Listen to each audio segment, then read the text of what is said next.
हरे कृष्ण।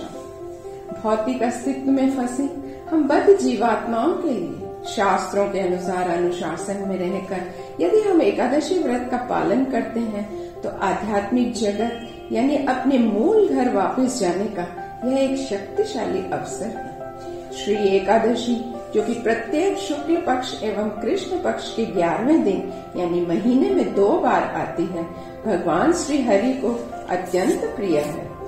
इसलिए भगवान श्री हरि की प्रसन्नता के लिए प्रत्येक प्रबुद्ध व्यक्ति को एकादशी के अवसर का सर्वोत्तम लाभ उठाना चाहिए। एकादशी एक पवित्र उपवास का दिन है।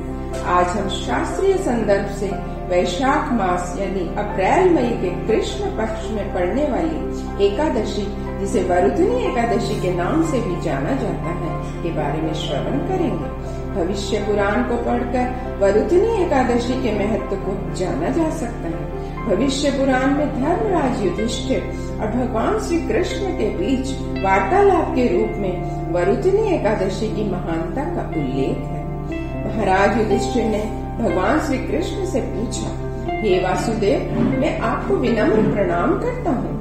कृपया वैशाख मास के कृष्ण पक्ष में पड़ने वाली एकादशी के गुण एवं प्रभाव का वर्णन करें।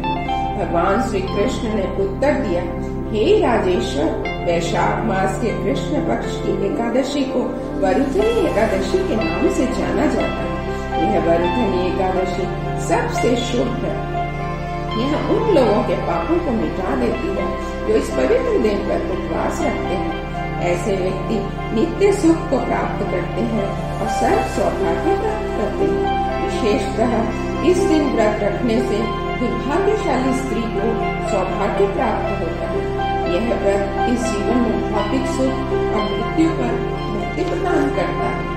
भगवान श्री कृष्ण ने इस संबंध में कुछ ऐतिहासिक संदर्भ भी दिए।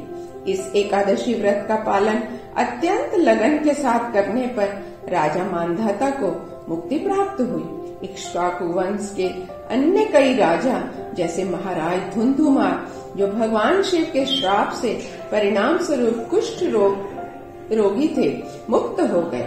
इसी व्रत का पालन करने से उन्हें लाभ प्राप्त हुआ था। भगवान श्री कृष्ण ने वरुधनी एकादशी की महिमा के बारे में आगे और भी बताया।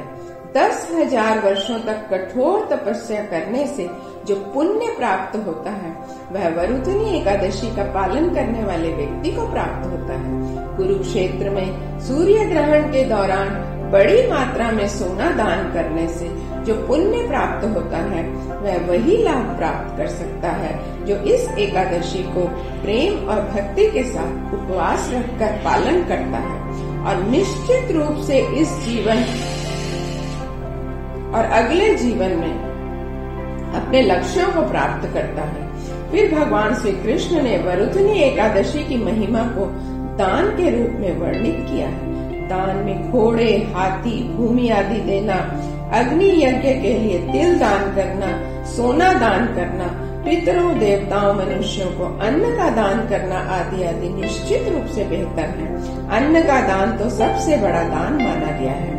फिर भी विद्वानों ने घोषणा की है कि कन्या का दान सबसे बड़ा दान है और इस दान से प्राप्त होने वाला पुण्य हालांकि वरुधनी एकादशी उपवास करने वाले को आसानी से प्राप्त होता है।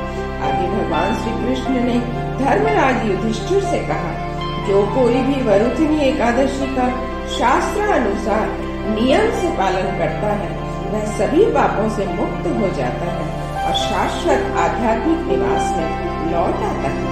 और अंत में भगवान श्री कृष्ण ने निष्कर्ष निकाला, हे कुलीन युधिष्ठिर, जो पवित्र वरुधनी एकादशी की इस महिमा को सुनता या पढ़ता है, वह दान में 1000 गायों का दान करके अर्जित पुण्य को प्राप्त करता है और अंत में वह भगवान विष्णु के परम धाम में घर लौटता है, यानी बैकुंठ में, जहाँ कुंठा नहीं है।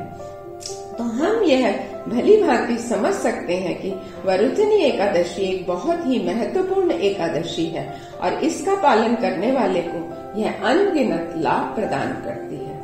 हरे कृष्ण।